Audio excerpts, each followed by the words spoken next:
Back to that. Welcome to NFL Live on a Wednesday. Look at this. Patrick Mahomes is talking today. Cam Ward, he's going to have a new coach at some point. Drake May, Brian Schottenheimer, Liam Cohen, Nick Sirianni. There's so many names I can't even say them all. But let's start with this guy, Nick Sirianni. He was asked about his team facing adversity today.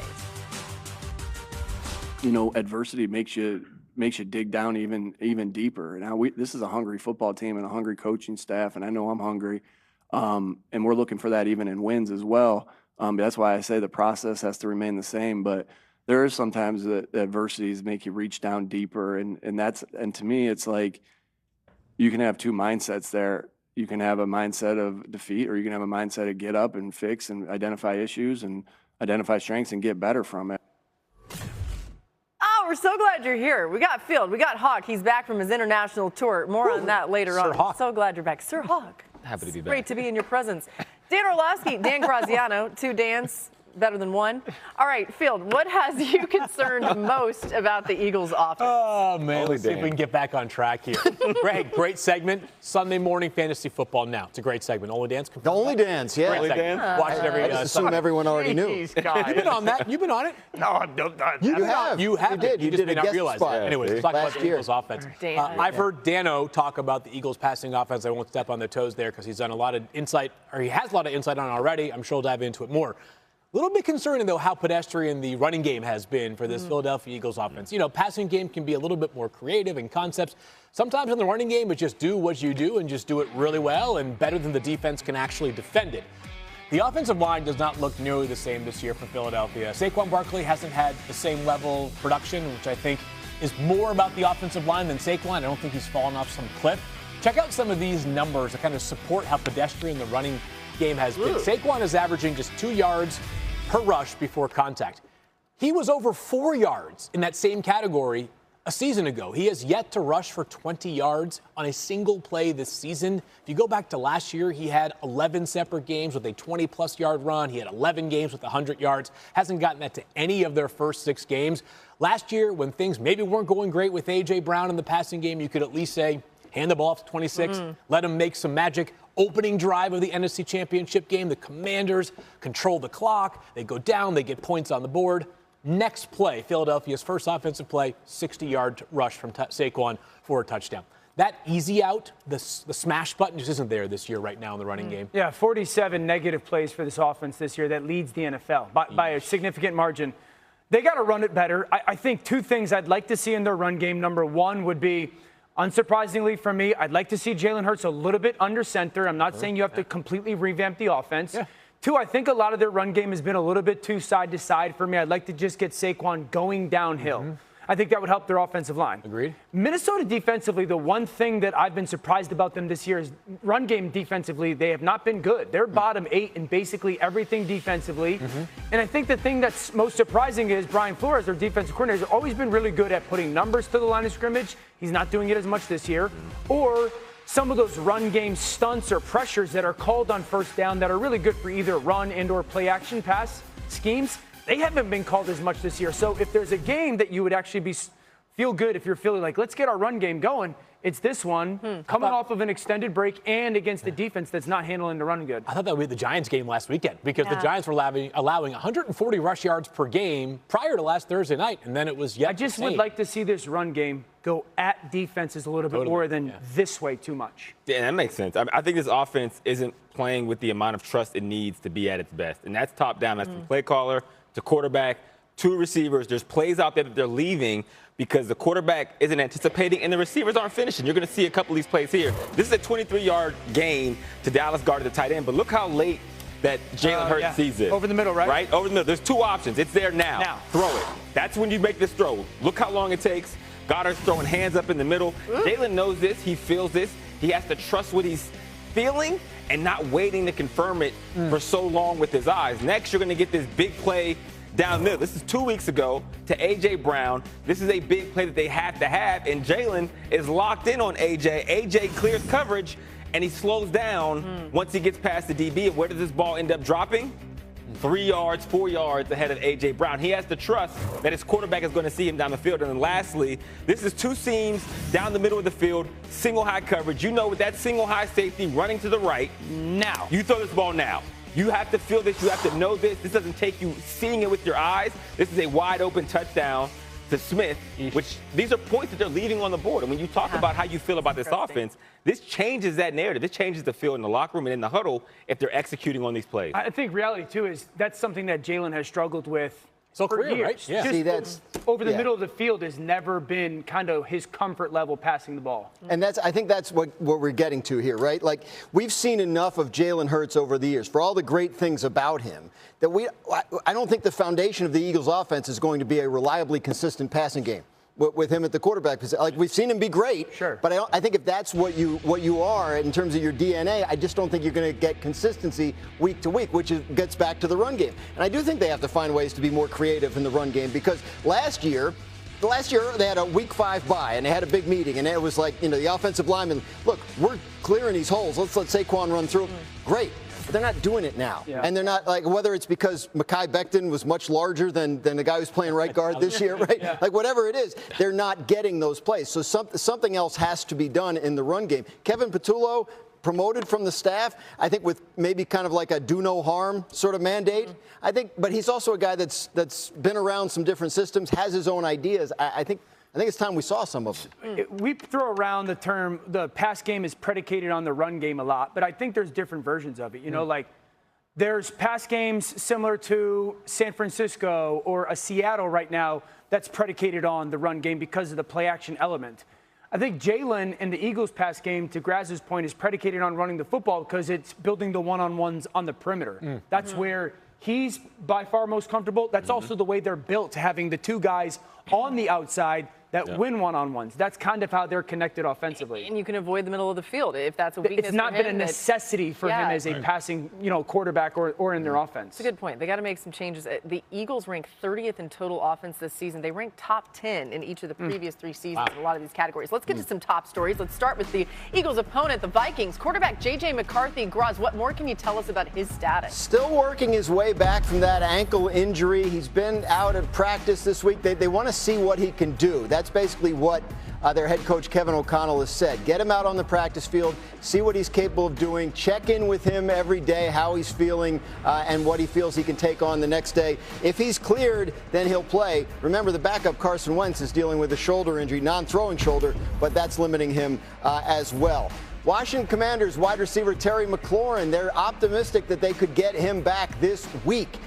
He has been out with a quadriceps injury, but he's back at practice today, and Washington is hopeful that he will play this weekend against the Cowboys in Dallas. A little more concern with the Rams and Puka Nacua, who is dealing with an injury suffered in Sunday's game.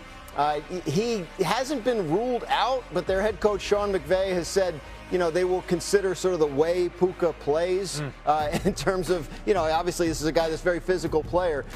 They have a bye next week. They could sit him out and get him extra rest if they want to. They're having a weird week, too. They're practicing at Camden Yards, the Baltimore Orioles home stadium. Where they play baseball? Where they play baseball, and then they're not flying to London until Friday night for a Saturday arrival, so they may take it all the way up to the end of the week before deciding whether he goes. Just with that detail, too, it makes you think he's not going to play this week. But it doesn't sound like it, but they haven't come out and said that yet. Interesting so we'll see. stuff. Guys, if Nacua can't go on Sunday in London, it'll be the 7th game he's missed over the last 2 seasons. Last year, in 6 games without Nacua, the Rams went 2-4 with just 4 touchdown passes, and Rams quarterbacks were sacked at more than double the rate than when Nacua played. That's an important number, too. Nacua has caught 82% of his targets this season. All other Rams receivers have caught 54%. I mean, Hawk, these numbers show you just how important Nacua is to this offense. If he can't go on Sunday, what does that look like for the Rams? I have no idea. This entire offense runs through Puka. Puka is one of the best wide receivers in the NFL, and then you get the added bonus of him and Stafford being football kindred spirits. They see the defenses the same way, specifically against zone. 40% of Stafford's targets versus zone go to Puka because they see the defenses with the same eyes. With him not in the lineup, who takes some of that responsibility? Devontae Adams is more of a man beater. He likes to take his own time with his routes, which is different than the system. And then you add in the fact that Puka is the point of attack blocker in the run game. He's their number 1 receiver, and in some ways, they're tight end. they can run him and put him in there. They can insert him. They can put him at the end. And again, so you lose all of that with this offense. They're going to have to figure out ways to manufacture. Yeah, I love your point about Puka in the run game. I want to show you something about Devontae and Matthew kind of being off. Get your perspective of it, because you making the point of Devontae being a little bit more of a man-separating wide receiver is a little bit of the example that I'm talking about. 3 clips. So you're going to have Devontae at the bottom. He's going to run kind of like a back end line here, and he's going to beat coverage.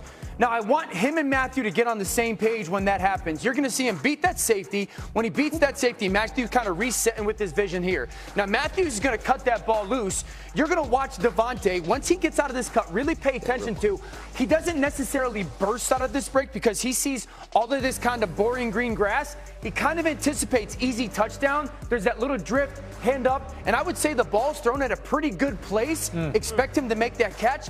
But if he bursts out of that, isn't there an easier catch? Now we're going to get a deep hook, okay? He's at the bottom of the screen. He's going to push vertical here. You're going to see, once again, an anticipation throw from Matthew Stafford, right when Devontae is coming out of that cut. Now, Devontae comes out of that cut, Hawk, and he gets downhill, but you're going to watch Matthew just kind of bleed him a little bit away from that corner. And what happens is Devontae's expecting one thing, the ball jumps him. And I hear all the time wide receiver coaches say never allow the ball to cross your eyes. Ball crosses his eyes, and that's a very uncharacteristic drop from Devontae Adams. Down in the red zone, relatively similar. Bottom of the screen, you're going to get him on a cut split hook. Once again, when he comes out of his cut, I don't know if he should be running an in route here or if he's boggling down, throttling down, coming back to the quarterback. Once again, the ball's out of Stafford's hands, but that ball gets past his eyes there, and is he supposed to be running an in route and getting through that window, or does he throttle down expecting a certain type of throw? So I think these are vets that can fix this issue, but it is something with Puka out.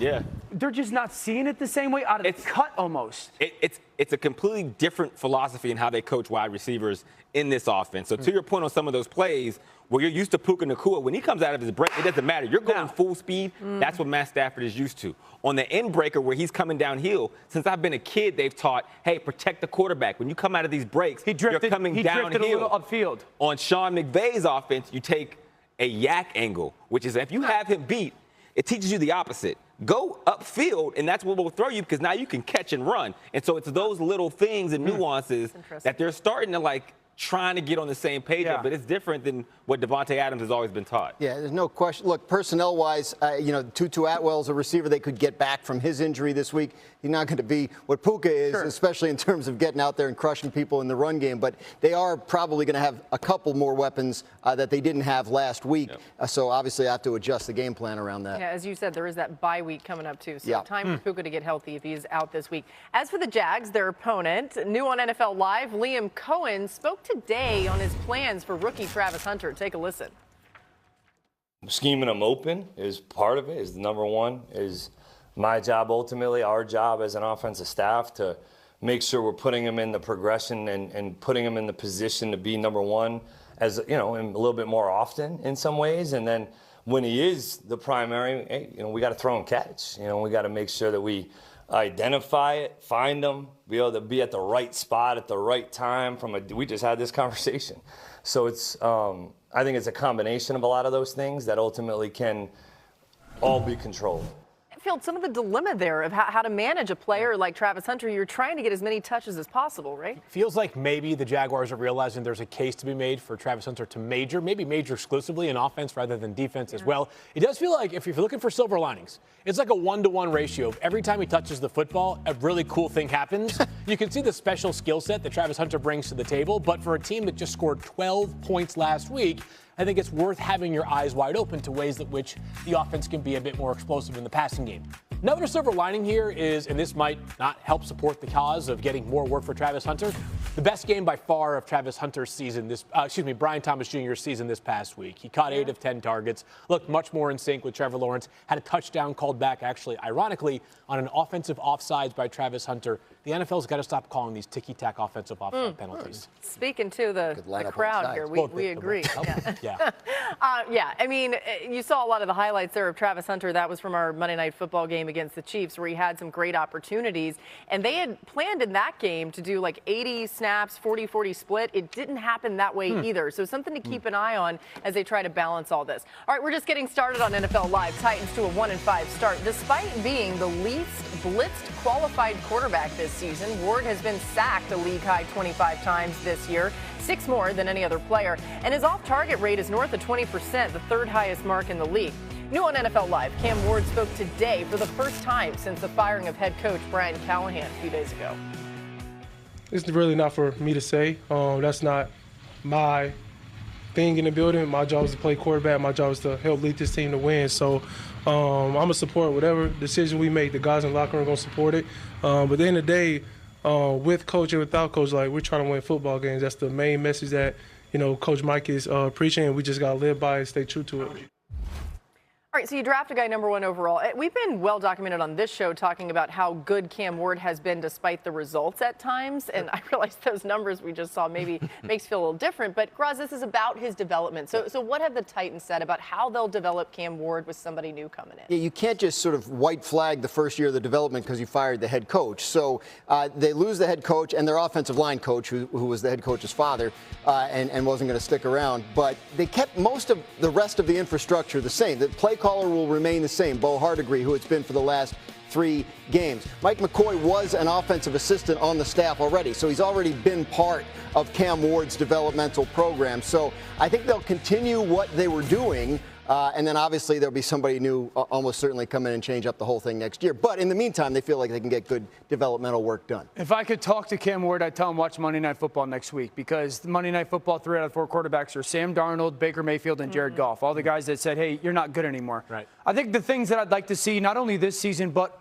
for the future of Cam Ward is, 1, get this offense a little bit more complete. It's so sit in the shotgun and so Cam Ward do it yourself. So just a more diversified offense, move the launch point, go under center a little bit. I think the second thing is quarterbacks like breather plays. Not every ball has to be 15 yards down the field. And part of that is Cam's growth, no doubt, but such longer developing pass plays. Sometimes it's just, hey, can I get a 5-yard out route just to turn my brain off and get a completion?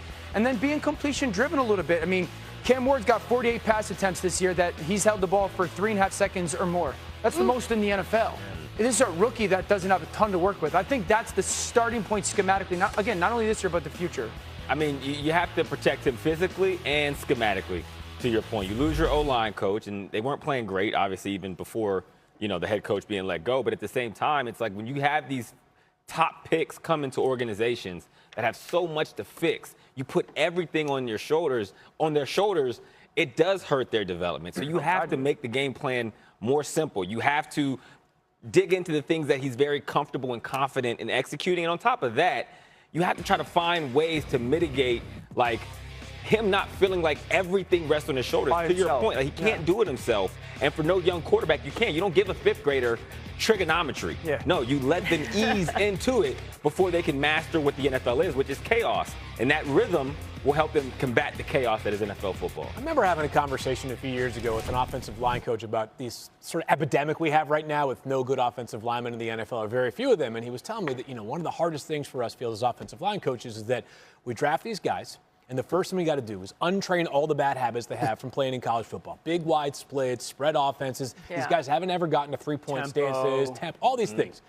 That's what I want the Titans to have to avoid with Cam Ward, is that whoever the head coach is next year is not going to spend the first half of his season with Cam untraining potential bad habits that can be developed for the rest of this season. I think because of the personnel, it's going to be hard for Cam to develop all the requisite talents that we want him to this year.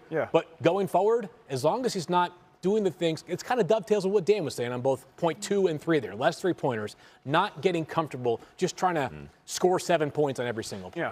Yeah, it's going to be interesting because I actually think that Cam Ward is a quarterback that a lot of people would want to work with. So it'll be fascinating to see who they end up going with for this job. If it's an offensive guy, he'll want to be there. Yeah, right? There's a lot to be excited about with this young fellow. All right, a lot more coming your way here on NFL Live. Glad you're with us on this Wednesday. Whiteout Wednesday is back. Hawk has returned.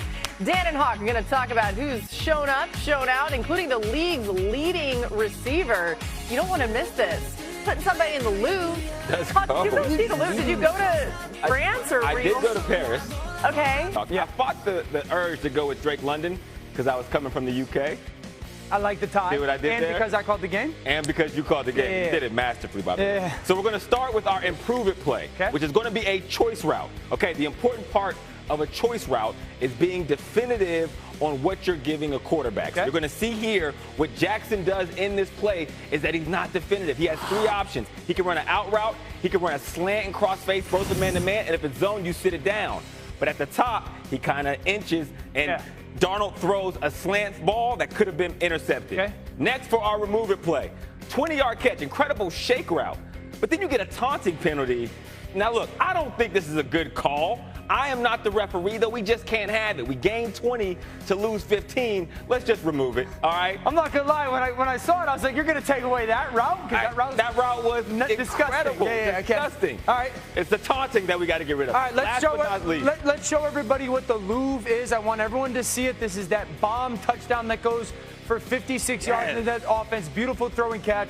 Let's go from the jump. What do we got? Listen, we're in a book split. The reason why they call it a book split in this Shanahan-Kubiak offense is because the baseline of the passing game and play action is a read route. Now, the book split is about 6 to 8 yards from the tackle. You're going to have about 10 to 15 different routes that you can throw at a defense. So you're in this route. That's important because one of the main routes is a drift concept, which is a 6-step post out of play action where you're going to hug these linebackers up and you're going to hit in this middle of the field, okay? So when he's lined up here, though, this DB and that safety are thinking drift. Now, what he's going to do is he's going to take a perfect angle at this DB, and once he feels the DB kind of opening up, he's going to accelerate with speed all the way to the big post. All right, when you say the DB opening up, what does that mean to you from your eyes? So you're going to give him speed. And now what he's getting himself in position to do is to break. You be the receiver, I'll be the DB. The receiver's going to give you speed. The DB's going to get in position to break on any of the variations that they give him out of a book split alignment. Okay? Now, the big thing that receivers usually make a mistake on the big post is that you're taught at the top of your post, you stick it. What the stick is for is to separate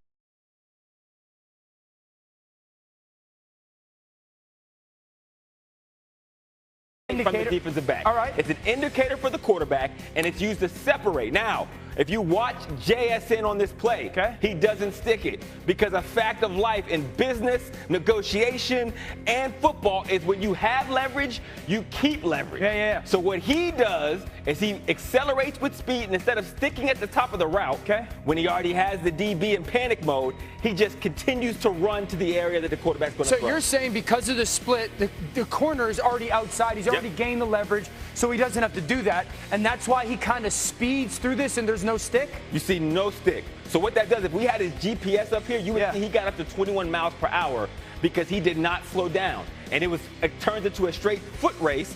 And Sam Darnold, I mean, he throws a beautiful ball here, and his indicator is he's looking at that safety the entire time. Once this safety drives down, he knows he could throw it. Let me ask you a question. So when he doesn't stick here and he has that corner on outside, what would he be thinking right now when it comes to landmark? Because these throws are landmark. You know it, like, hey, we want to throw it on the inside edge of the numbers, or we want to throw it to the hash. What are you thinking as far as without that stick of that indicator and setting a landmark? How does he and the quarterback get on that same page? I love it because it actually simplifies it, right? He understands, okay, you're just going into 100-meter dash mode. I'm not going to stick this. I'm going to round it. I'm going to maintain as much speed as possible. My landmark is going to be that near goalpost, the near upright on the goalpost.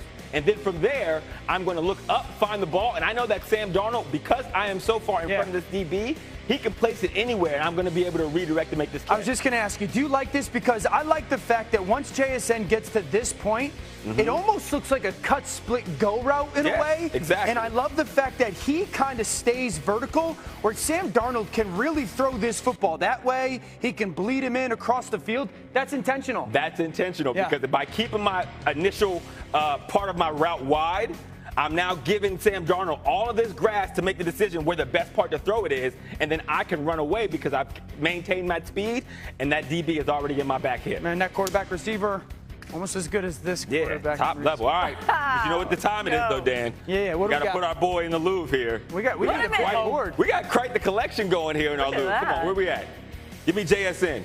I don't know who is wide receiver you, but Ohio State, man, they are making a case. So they might be, for real. Yeah. Like, I'm not sure you can deny it at this point. Hanging in the Louvre. My personal favorite, Hawkalisa over there. What happens next week? Do we just make everybody else's image smaller? Field, I was thinking that. We're going to have to expand our gallery. We're going to start putting it on all the screens. We got to go to Hawk's palatial estate. Yes. A lot of room on the wall there. Yeah. Oh, my goodness. All right, let's get to some top stories. We got Graz over here, some injury news, a lot of wideouts across the league. Let's start in Tampa Bay. What more can you tell us? There are a lot of information in Tampa Bay. Emeka Egbuka, their great rookie, had a hamstring injury in Sunday's game. We're still waiting for official word here. It sounds like he probably has to miss this next game. They did an MRI yesterday. No practice for the Buccaneers until tomorrow because they're playing Monday night. They're hopeful to get Mike Evans back from his injury this week. Chris Godwin is going to miss another week, still struggling to come back from that injury that ended his season last year. Good news out of Dallas on CeeDee Lamb, back at practice today after missing the last 3 weeks with an ankle injury. The Cowboys feel like he's looking good out there. Head coach Brian Schottenheimer was asked what he would need to see from CeeDee Lamb this week to feel good about playing him on Sunday. He said, well, if he's breathing, I'd feel pretty good about that.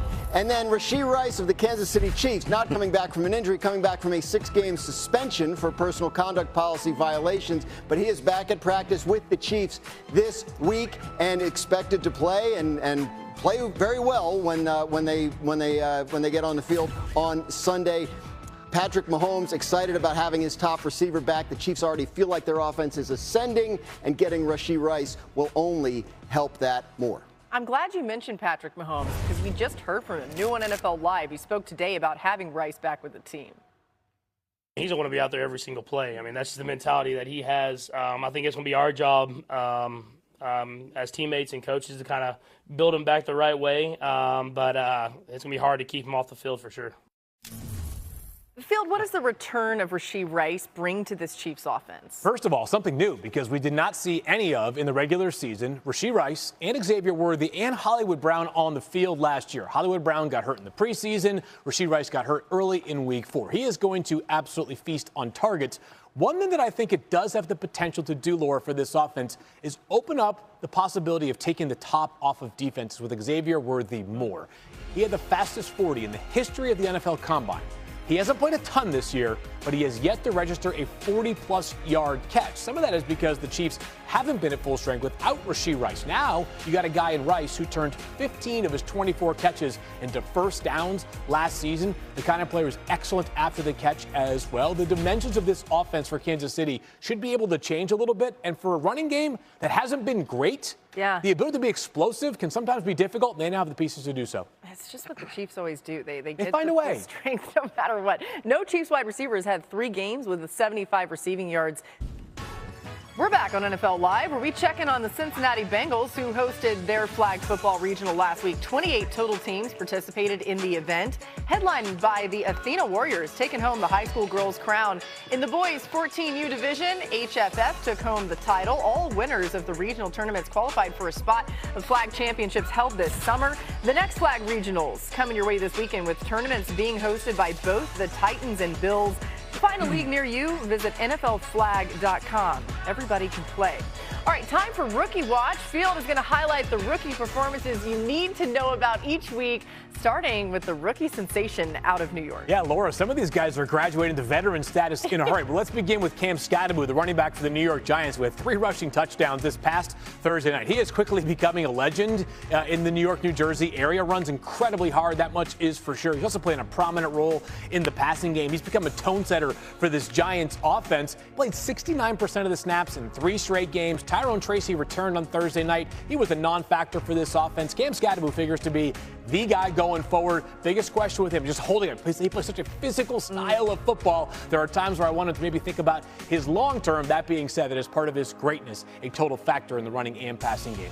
Bucs done it again. Another mid-round pick that's working out for them. Jacob Parrish, third-round rookie cornerback out of Kansas State. If you saw him up close and personal, he's built like me. He's small and lean. That being said, he is making an impact not just as a pass defender. You'll see this huge pass breakup near the goal line against Kendrick Bourne this past week, but also making a mark as a run defender as well. He had 7 solo tackles this past weekend. This guy is showing that size, sometimes just a listed number on the roster, because he is playing with some serious intensity as a run defender beyond his coverage skills as well. And finally, Laura, we have to remind ourselves that sometimes prospect evaluation should not be done in the vacuum. Nick Emanwari may not have been a perfect fit everywhere, but he is a perfect fit in Seattle. Height, weight, speed freak out of South Carolina who goes to Seattle under Mike Macdonald, who I would offer is the best talent maximizer at safety out of any coach by far in the NFL. We are seeing some wild stuff out there defensively in Seattle. 3 safeties is basically their base defense. You're seeing him make a major mark in all different facets for this defense right now. He had 4 interceptions, returned 2 for a touchdown last year at South Carolina. We're going to see some more splash plays from him now that he's fully healthy out there in Seattle. Yeah, our good friend Mina Kimes, Seattle girl. Yeah. We were talking yesterday. I mean, as much as the conversation has been around what Sam Darnold's done, that Seattle defense has been so good. Boy. The numbers are insane. I know it's a smallish sample size, but woo. All right, new on NFL Live. Don't look now. The Patriots are atop the AFC East. Here's what Mike Vrabel thinks about it. Well, they're not going to cancel the rest of the season, and that's not really our focus right now. But I would say that we've done. We put ourselves in a position to play meaningful games. Not that they aren't all meaningful, but certainly focusing on this one on the road. Seeing if we can't continue to enhance the things that we do well, and then eliminate the stuff that could or will or has gotten us beat. Oh, Dan, what stood out to you about Drake May and the Patriots offense? So Drake has become one of the best deep ball throwers in the NFL because every pass play starts with how do we protect it and can we give him the time? Okay, so 4D lineman, but the back walks himself up into the line of scrimmage, the tight end over to the left. So what that does is this kind of pick game at the bottom of the screen, it almost becomes a 6.5 man protection just from the start. Then you lift coverage. Now Drake May just understands, okay, this is really a 2-man read. I'm just reading once 20 puts his hands on my tight end. Look at the pocket he gets to throw from. There's the shallow. Great third down conversion, but it starts with them committing those numbers. The play, how many times have I shown this? Motion over, play action, okay? Number 1, I got a tight end and a wide receiver double teaming the edge. Here's the play fake. After the play fake, the running back double teams with the tackles. I got 3 double teams and a one-on-one. The crosser sells that bottom receiver, Pop Douglas, is going to be running what we call a pylon. This is a field post, meaning you're running the post all the way across the field. But it's because of those double teams on the perimeter. The last touchdown, the one to Kayshon Boutte, it's another example of that. Watch this motion. He goes from inside to out. So you switch the pattern release. Once again, there's chip. You hold that bottom defender, and then the space that is created for Drake May to throw the football down the field is fantastic. But all 3 of those clips are out of a pocket that should not look the way it does, because Josh McDaniels, every play is like, I'd love to run this. How do we protect it? I'd love to run this. How do we keep it clean? I'd love to run this. How do we make sure that the pocket's clean? I wish more offenses did that. I was about to say, why don't they? It seems like it's a great point. I mean, you got to have the guy at quarterback, and that's what you're seeing with McDaniels' offense and May. And also, look at the production he's getting out of the guys that aren't Stephon Diggs. Yeah, why is Boutte playing better? I mean, I think it's the trust that he's getting from May and the position he's being put in. Like, you show him the touchdown he had. He had 2 other really big catches here. Here goes a touchdown on a contested catch. He had another third down conversion. Very physical. At the point of attack, and when the ball is in the air, he's coming down with it. This is another 20-plus yard catch on the sideline, gets his feet down with the guy draped over him. In the last 2 games, 8 targets, 8 catches, 136 yards, and 2 touchdowns. That's trust from your quarterback. And every time you're going to get that opportunity, you're making the most of it. I will say this, too. You know this. At LSU as a freshman, he was All-American. Yeah. He was supposed to be the next guy to that school. Things didn't go necessarily. They stuttered a little bit at times. That's when Chase stepped out. I think he went on, and he had to step up early. Hey, you know what else? They were in New Orleans. You wonder if he's like, man, I'm back in Louisiana. There's that, too. Either way, he's been consistent enough to say it's a little more than that. All right, still ahead. It's lost in translation. We're going to try to decipher the wackiest sound bites of the week, but sometimes they leave us just as confused as poor Tess Johnson was after he scored on Sunday. So good. When I score, when I hit MVP, What did he say, though? Okay, yeah, I guess more aerodynamic without clothes on, a little more speed, no pads. Yeah. You know, I wouldn't have went with that specific reference, Miles, out the gate. But I guess I can see the thought process. The visual is just. I mean, he loves giving him a lot more grace than I would. I'm not giving it a visual. He loves like the shirtless press conference, right? So like Miles, maybe that's the thing. I don't know. Did you ever do that, Dan, in your press conferences, shirtless? All the time. How many did you have? Wow. I mean, he just walked him right into that. Wow. That's terrible. You're supposed to be the one that's on my side. That's crazy. He threw for like Marcus ain't even here. Who wanted to talk to you? 336 and 2 tutties against Belichick. Let's freaking go. I'll never forget. All right. Okay. New on NFL Live. Sorry. Cowboys head coach Brian Schottenheimer was asked what he needs to see from CeeDee Lamb in practice to prove he's ready to go on Sunday. Yeah, if he's breathing, I'd feel pretty good. Honestly, I mean, CeeDee knows how to play football. If he runs around and catches a pass or two, I'm good. He should practice today. Just got done with a walkthrough, and he was very involved, and so we'll see how he moves around today. Well, Graz, that'll help the offense, but how do they help the Cowboys' defense? Look, they are looking for answers on this defense. This is one of the worst defenses they've ever had in terms of points allowed per game. They're right on the average from their inaugural season, which was the worst, by 30.7 points allowed. So, look, they need to get better, and they know it. When you talk to their coaches, they talk a lot about time on task and talk about how the cornerbacks haven't been fully healthy and haven't really had a lot of practice in this system. But, you know, they need better play in the middle at the linebacker position. DeMarvion Overshown is an injured player that they have coming back, but it's not anytime soon. It's still going to be a few more weeks. So, yeah, the Cowboys, they feel like the more they practice it, the more they work it, the better it'll get. But, you know, hopefully that's not just brave talk. I thought for a second there you were going to say, but it's not Micah Parsons, which that's the other. They don't have Micah Parsons in the room. Nor is he available for trade. At all. All right. Anymore. Graz is going to go to SportsCenter, which comes our way right after this. So he's like sneaking over there just down the hall, Graz. But it was great to have you here. We'll see you tomorrow. Great to see you, Graz. Phil, what do you see as the main issue for this Cowboys defense? Well, I did put together a list of things that are working well right now for the Cowboys on defense. Here it is. You were working hard on this. There's nothing you can hang your hat on right now if you're the Cowboys defense. They are the worst run defense, second worst run defense in the entire NFL right now. They make no impact plays in the back end of this defense. They don't rush the passer consistently. And we knew that when Micah was traded, it was going to be an issue in terms of generating the same level of pressure. But like they did other things respectably last year. The Cowboys are one of two teams, along with the Bengals, to be in the bottom 5 in both rushing yards per game allowed and